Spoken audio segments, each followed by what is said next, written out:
انسان اللہ تبارک و تعالیٰ کا بندہ ہے اور اس کا وجود، اس کا دل، اس کی روح، ہر چیز اللہ کے دست قدرت میں ہے۔ جس طرح یہ اپنی مرضی سے دنیا میں نہیں آیا، اللہ تعالیٰ کی مرضی سے آیا ہے، اسی طرح یہ نہیں ہو سکتا کہ جس طرح انسان چاہے اس طرح اس کے اوقات گزرے۔ محنت کرنا، کوشش کرنا، جد و جہد کرنا اس کی ذمہ داری ضرور ہے، لیکن ہوگا وہی جو رب چاہے گا۔ اللہ تبارک و تعالیٰ نے انسانی زندگی میں تمام موسم رکھے ہیں، بچپن کا موسم، جوانی کی بہار، بڑھاپے کے اوقات، اپنوں کا ملنا، اپنوں کا بچھڑنا، شادیوں کی خوشیاں اور جنازوں کے غم، یہ سارا کچھ انسانی زندگی کا حصہ ہے۔ لیکن انسان چونکہ طبعی طور پر کمزور ہوتا ہے، اپنے مزاج کے لحاظ سے بہت ساری جگہوں پہ اس میں ضعف پایا جاتا ہے، تو یہ کرتا یہ ہے کہ جس تسلی کے ساتھ خوشی کو قبول کرتا ہے، اسی طرح کھلے دل کے ساتھ غم کو قبول نہیں کرتا۔ من چاہی زندگی گزارنا چاہتا ہے، حالانکہ من چاہی زندگی تکلیف کا باعث ہوتی ہے، رب چاہی زندگی انسان کو سکون عطا کرتی۔ اللہ تعالیٰ نے انسان کے ساتھ آزمائشیں رکھی ہیں، جس طرح اللہ تعالیٰ کی طرف سے ملنے والی نعمتوں کو قبول کرتا ہے، اسی طرح اس کی طرف سے آنے والی آزمائشوں کو بھی کھلے دل سے اسے قبول کرنا چاہیے۔ اور یہ بات درست ہے کہ وما اصابکم من مصیبت فبما کسبت ایدیکم، انسان پر کچھ مصیبتیں وہ آتی ہیں جو اس کے ہاتھوں کے کسب کی وجہ سے آتی ہیں۔ بہت ساری قوموں پر عذاب اس لیے آئے کہ انہوں نے بعض گناہ کیے تھے، لیکن یہ یاد رکھیے گا کہ عذاب ہمیشہ گناہوں کی وجہ سے نہیں آتے، تکلیفیں ہمیشہ گناہوں کی وجہ سے نہیں آتی۔ انسان دکھوں میں، مشکلات میں صرف اپنی غلطیوں کی وجہ سے نہیں الجھتا، بلکہ نبی پاک علیہ الصلاۃ والسلام نے فرمایا ہے، اللہ تعالیٰ کسی بندے کو کوئی درجہ دینا چاہتا ہے، اس کے اعمال اس طرح کے نہیں ہوتے کہ اسے درجہ دیا جائے، اللہ اسے کسی مشکل میں ڈال کے اس کے درجے کو بلند فرما دیتا ہے۔ بلندی درجات کے لیے، قرب الہی کے لیے، اللہ تبارک و تعالیٰ کی بارگاہ کی معرفت کے لیے بھی مصائب آتے ہیں۔ آپ دیکھیے نا، نبی پاک صلی اللہ تعالیٰ علیہ وسلم نے فرمایا سب سے زیادہ تکلیفیں انبیاء پہ آتی ہیں، اور فرمایا میں اللہ کا محبوب ہوں، انبیاء کا سردار ہوں، میرے اوپر سب سے زیادہ تکلیفیں آئی ہیں، آزمائشیں آ جاتی ہیں، اور رب فرماتا ہے وَلَنَبْلُوَنَّكُمْ بِشَيْءٍ مِّنَ الْخَوْفِ وَالْجُوعِ، ہم ضرور تمہیں آزمائیں گے کچھ خوف کے ساتھ، کچھ بھوک کے ساتھ، وَنَقْصٍ مِّنَ الْأَمْوَالِ وَالْأَنفُسِ وَالثَّمَرَاتِ، ضرور تمہیں آزمائیں گے پھلوں کی اور جانوں کی کمی کے ساتھ۔ اگر تم اس میں ثابت قدم رہے، شکوے نہ کیے، اپنے رب کی رضا پہ تم راضی رہے، تو وَبَشِّرِ الصَّابِرِينَ، اے محبوب پھر جو میری رضا پہ صبر کریں انہیں میری جنت کی خوشخبری بھی عطا فرما دے۔ ہم تمہیں ضرور آزمائیں گے، خوف بھی، بھوک بھی، مالوں اور جانوں کی کمی بھی۔ مومن کی یہ شان ہوتی ہے کہ وہ کسی بھی موقع پر اپنے رب سے شکوہ نہیں کرتا، کسی بھی حال میں اپنے رب کی شکایت نہیں کرتا۔ نبی کریم علیہ الصلاۃ والسلام نے فرمایا اگر اللہ تعالیٰ کسی بندے کو بیمار کرے اور پھر اس بیماری پر وہ صبر کرے اور آنے والوں سے رب کا شکوہ نہ کرے، تو فرمایا اللہ تعالیٰ نے جو گوشت اسے دیا ہوتا ہے اس سے بہتر گوشت اللہ اسے عطا کر دیتا ہے۔ اگر اللہ تعالیٰ کی حکمت غالب ہو اور تقاضا اس بیماری میں اس بندے کے انتقال کے کر جانے کا ہو، تو فرمایا پھر اللہ تعالیٰ اسے شہادت کا درجہ عطا فرما دیتا ہے۔ آزمائشیں آ جاتی ہیں، انسان پر مصائب آ جاتے ہیں، دکھ آ جاتے ہیں، تکلیفوں کا سامنا بندے کو کرنا پڑ جاتا ہے۔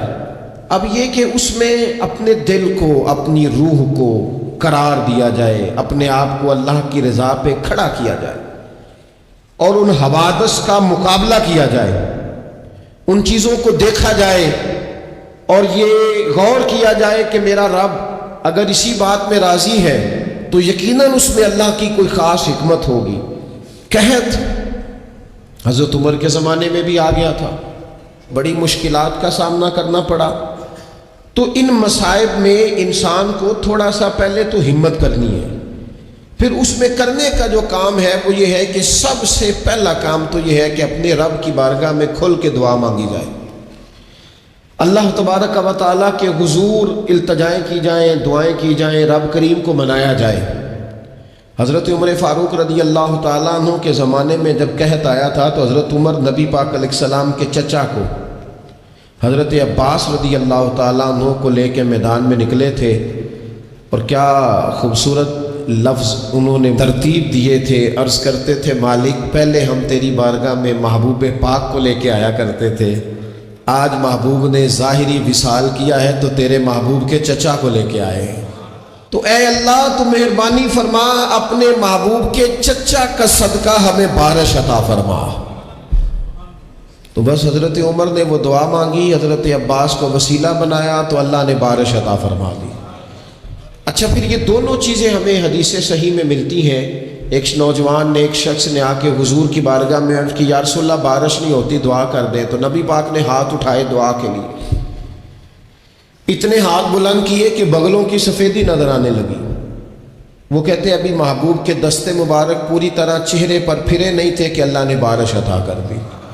پھر پورا ہفتہ بارش ہوتی رہی تو لوگوں کو اب بارش کی کثرت کی وجہ سے بعض مسائل بننے لگے، تو وہ پھر حاضر ہوئے، عرض کی یا رسول اللہ دعا فرما دیں، اب تو کچھ مشکلات بڑھنے لگی ہے۔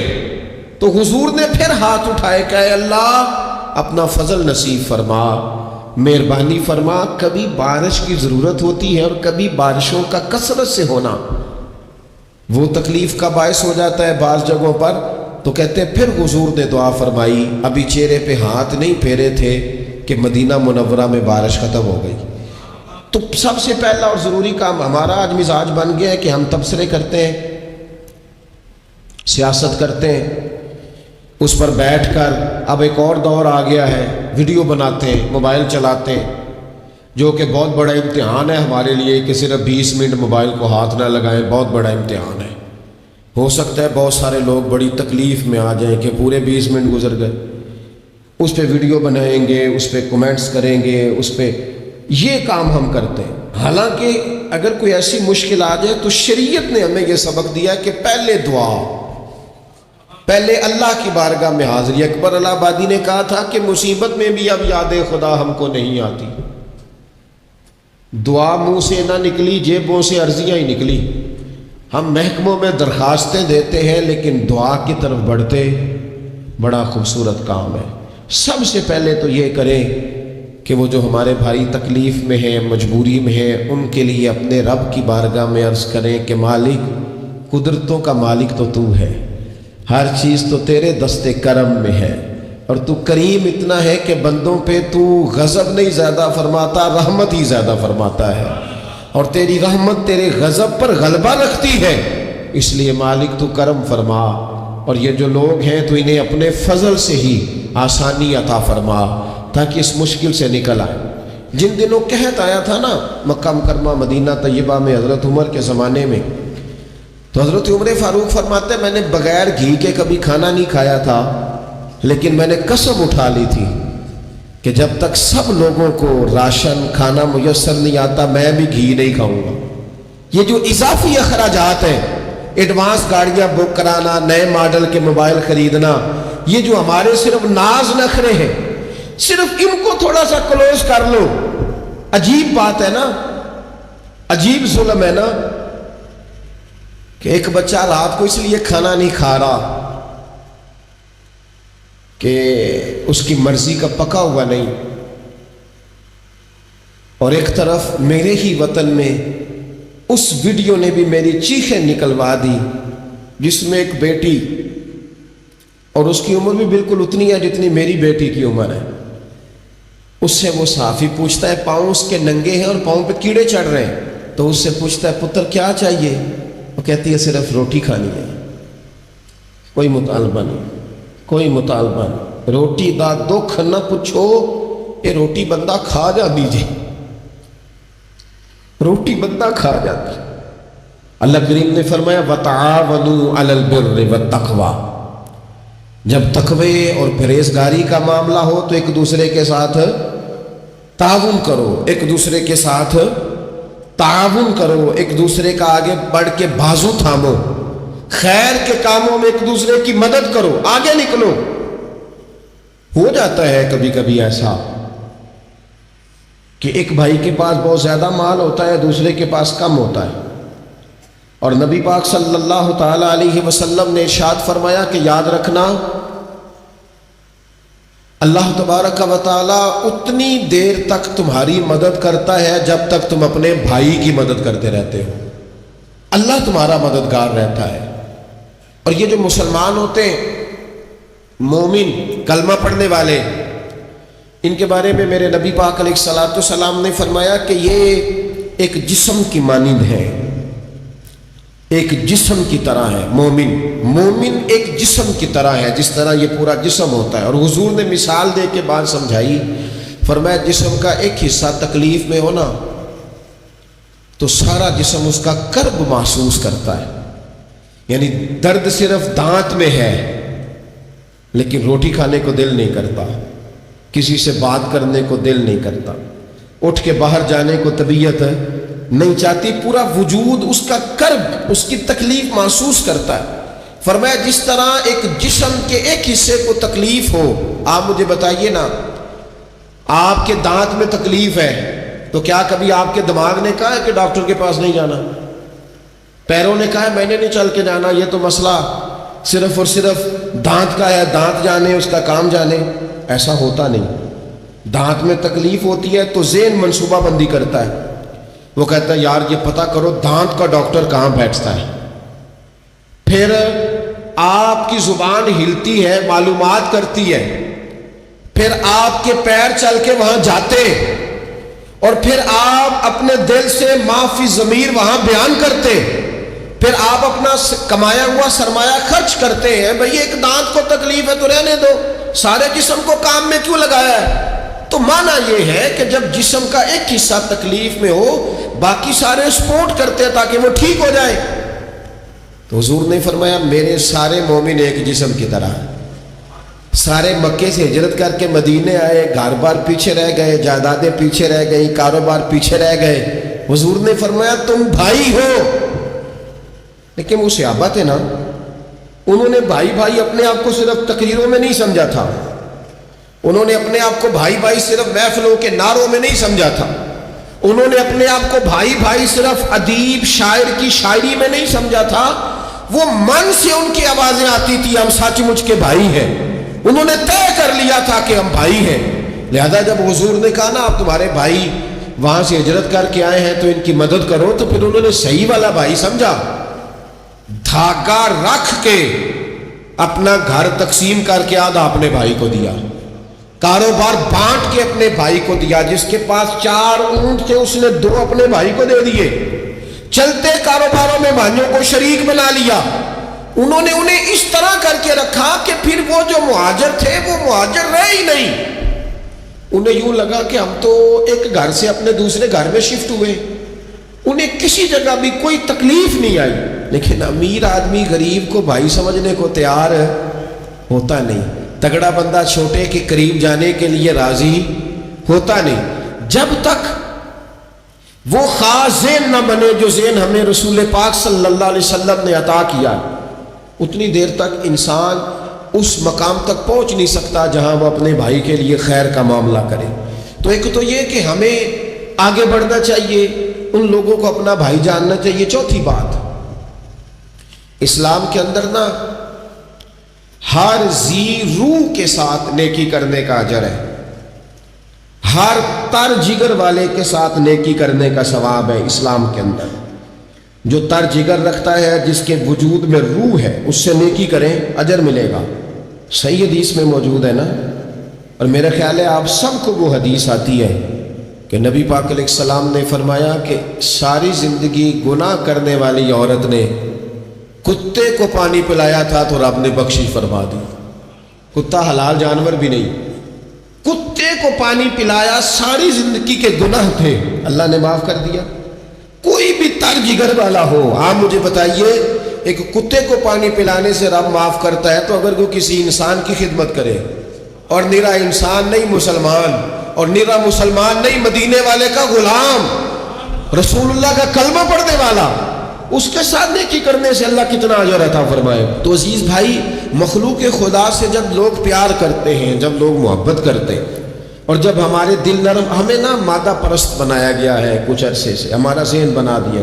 اور یہ ڈھیر سارے لوگ ہیں جو تقسیم کرتے ہیں ذہنوں کو، ڈھیر سارے لوگ، اس میں بعض مذہبی لوگ بھی شامل ہیں اللہ ماشاءاللہ، جو ذہن تقسیم کرتے ہیں، چھوٹی چھوٹی اپنے لالچ کے لیے لوگوں کو ایک دوسرے سے دور کرتے ہیں. یہ تقسیم کار ہمارا عام حصہ ہے، عام جز ہے. یاد رکھنا، جب قومیں مادہ پرست ہو جاتی ہیں نا، جب وہ ہر چیز کو پیسے میں تولتی ہیں اور پہلے اپنا نفع دیکھتی ہیں، پھر وہ معاشرہ انسانوں کا معاشرہ نہیں رہتا، وہ تاجروں کا معاشرہ ہوتا ہے. وہاں ہر چیز سیل ہوتی ہے، بیچی جاتی ہے. دوستو، قلبی طور پر جب دلوں میں گنجائش ہوتی ہے، جب ہمارے دلوں میں وسعت ہوتی ہے، جب ہمیں پیار کرنا آتا ہے، 2 آدمیوں کا کھانا 3 آدمی کھا سکتے ہیں. شرط یہ ہے کہ وہ تیسرے کو بٹھانے کی وسعت رکھتے ہوں. 4 آدمیوں کا کھانا 5 آدمی کھا سکتے ہیں. شرط یہ ہے کہ ان کے دلوں میں گنجائش موجود ہو. یاد رکھنا، ایک چھت کے نیچے ایک ہی گھر کے اندر 4-5 خاندان گزارا کر سکتے ہیں. شرط یہ ہے کہ ان کے دلوں میں گنجائش موجود ہو. شرط یہ ہے کہ وہ قلبی کیفیات وہی رکھ.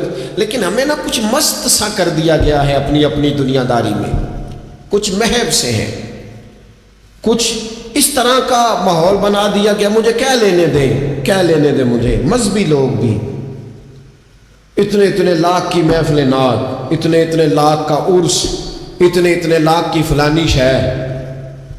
او خدا کے بندو، کچھ دیر کے لیے چھوڑ لو، کچھ دیر کے لیے مہربانی کر لو، اور دیکھو تو صحیح ضرورت کس چیز کی زیادہ ہے. چلو کوئی تو گنجائش پیدا کرو زندگی میں، کہیں کسی ایک چیز کو روک لو. مستحب کا اور واجب کا فرق ہی نہیں سمجھتے. اقبال کہنے لگے، یہ کسی شوق نے لکھ دیا یہ جملہ محراب مسجد پر کہ یہ ناداں گر پڑے سجدے میں جب وقت قیام آیا. وقت تو قیام کا تھا، تم سجدوں میں ہو. اٹھنے کا ٹائم تھا، لوگوں کی مدد کرنے کا وقت تھا، اور تم ابھی بھی اپنے ختمات شریف میں الجھے ہوئے ہو. کل 10واں چہلم مستحب ہے، 2 آدمی بیٹھ کے ختم دلا لے، ہو جاتا ہے. یہ باقی کا لاکھوں روپے کا مال ان جگہوں پہ پہنچایا جائے جہاں ضرورت ہے. محفل نعت آپ کے محلے کا نوجوان بھی نعت پڑھ سکتا ہے، مقامی خطیب کو بھی تقریر آتی ہے، ہر جمعے کرتا ہے، اور بڑے کام ہے کرنے والے. لیکن وہ بس ٹھیک ہے، ہم جہاں لگ گئے وہاں سے ہلنے کو تیار ہی نہیں. ایک مخصوص سا مزاج بنا لیا، اس سے باہر آنا ہی نہیں چاہتے، پسند ہی نہیں کرتے. تو اپنی زندگی کے اندر وسعت پیدا کریں، اپنے دل میں وسعت پیدا کریں. یاد رکھیں، جب بندہ کسی کے بچوں کا سوچتا ہے تو اللہ اس کے بچوں پر فضل فرماتا ہے. جب انسان کسی کا گھر آباد کرتا ہے، رب اس کا گھر آباد کرتا ہے. حضرت ابوبکر صدیق فرمایا کرتے تھے، تو اللہ کے دین کی خدمت میں لگ جا، تیرا ذاتی کوئی کام رب رکنے نہیں دے گا، وہ سارے تیرے کام ہوتے رہے. ہم کیا سمجھتے ہیں کہ تگڑی تقریروں سے لوگوں کو قریب کر لیں گے؟ ہم کیا سمجھتے ہیں کہ بڑے بڑے پوسٹر لگائیں گے محفلوں کے تو لوگوں کو؟ ہم کیا سمجھتے ہیں حساب صرف نمازوں کا ہونا ہے؟ ہم کیا سمجھتے ہیں کہ حساب صرف ہم سے سجدوں کے بارے میں پوچھا جائے گا؟ یہ بھی سوال ہوگا. یہ بھی صحیح بخاری مسلم میں موجود ہے، صحیح حدیث میں موجود ہے کہ رب فرمائے گا، او بندے میں بھوکا تھا تو نے مجھے روٹی نہیں کھلائی، میں پیاسا تھا تو نے پانی نہیں پلایا، کپڑوں کی حاجت تھی تو لے کے نہیں آیا، بیمار تھا تو نے تیمارداری نہیں کری، مالک تو کھانے سے پاک، پینے سے پاک، پہننے سے پاک، بیماری سے پاک۔ تو رب کریم فرمائے گا وہ جو تیرے پڑوس میں بندہ بیمار تھا تو میں ہی تو تھا نا، وہ جو تیرے پڑوس میں آدمی بھوکا تھا تو بندہ تو میرا ہی تھا نا، وہ جو تیرے دائیں بائیں لوگوں کو حاجت تھی تو وہ میرے ہی بندے تھے۔ خدا کے بندے تو ہیں ہزاروں، بنوں میں پھرتے ہیں مارے مارے، میں اس کا بندہ بنوں گا جس کو خدا کے بندوں سے پیار ہوگا۔ کچھ نہ تھوڑا سا اپنے دلوں میں وہ کیا بات کی تھی ساگر نے، اس نے کہا تھا کہ یہی ہے ذوق عبادت کی انتہا ساگر، او غم حیات کے ماروں کا احترام کرو۔ یہ جو غم حیات کے مارے ہیں ان کا احترام کرو۔ 100 گھر تھا مدینہ شریف میں، امام ابو نعیم نے اس کو لکھا ہے۔ ہمارے ہاں بھی لوگ افطاری کراتے ہیں، سیاسی افطاری رمضان میں، سیاسی افطاریاں جن سے ہمیں کام نہیں پڑتا، جن سے ہمیں کل کو کام نکلوانا ہو تو ان کی روٹی پکائی جاتی ہے۔ سیاسی ولیمے، سیاسی دعوتیں، سیاسی لوگوں کے اجتماعات، VIP کے لنگر، یہ ہمارا کلچر بن گیا ہے، یہ ہمارا مزاج بن گیا ہے۔ اور نبی پاک علیہ السلام نے فرمایا لعنت اس دعوت پر جس میں امیروں کو بلایا جائے اور غریبوں کو نظر انداز کیا جائے، وہ تو ملعون دعوت ہے۔ 100 گھر پورا تھا مدینہ منورہ میں، جس میں 3 وقت کا کھانا، بچوں کے کپڑے، اگر کوئی بیمار ہو جاتا تو دوائیاں، اور دے کون جاتا ہے اللہ ہی بہتر جانتا ہے۔ ایک نقاب پوش آتا تھا، دروازے پہ دے جاتا تھا، نام پوچھتے تھے تو ناراض ہو جاتا تھا۔ اور یہ ایک دن کام نہیں ہوا، سالوں یہ کام جاری رہا، پتہ ہی کوئی نہیں کون دے جاتا ہے، کوئی خبر ہی نہیں۔ پھر اچانک 2-3 دن ہو گئے، وہ لنگر آنا بند ہوا، وہ اخراجات اٹھانے ختم ہوئے۔ اب لوگ ایک دوسرے سے پوچھنے لگے کہ وہ کھانا تیرے گھر بھی نہیں آیا، تیرے گھر بھی نہیں آیا، پتہ کرو کب سے نہیں آیا، پتہ کرو کب سے نہیں آیا۔ تو طے ہو گیا، جب لوگوں نے تاریخیں لگانی شروع کی، ایک دوسرے کے ساتھ ملانی شروع کی، تو 18 محرم سے میرے گھر نہیں آیا، ہاں ہمارے ہاں بھی 18 محرم سے نہیں آیا، پتہ کرو، تحقیق کرو۔ پتہ چلا کہ 18 محرم کو امام زین العابدین کا وصال ہوا ہے۔ سیدہ پاک کا یہ شہزادہ، امام حسین کا کربلا میں بچ جانے والا یہ جانشین، ایک 100 گھروں میں اور تھوڑی سی آبادی، 100 گھروں میں 2 وقت کھانا، اور اپنے کندھے پہ توڑا رکھ کے، لنگر کی بوری رکھ کے پہنچا کے آتے، اور چہرے پہ نقاب ہوتا، کوئی پوچھتا نام کیا ہے تو ناراض ہو جاتے۔ 100 گھروں میں کھانا جاتا۔ ان کے وصال کے بعد جب غسل دیا جا رہا تھا تو موٹے موٹے نشان تھے کمر پہ۔ لوگوں نے ان کے بیٹے سے پوچھا کہ یہ کیا ہے، تو فرمانے لگے میرے والد اپنے کندھوں پہ تھیلے رکھ کے آخر عمر تک گھروں میں پہنچا کے آتے رہے۔ لوگوں نے کہا حضور آپ کیوں نہیں جاتے تھے، آپ جوان تھے؟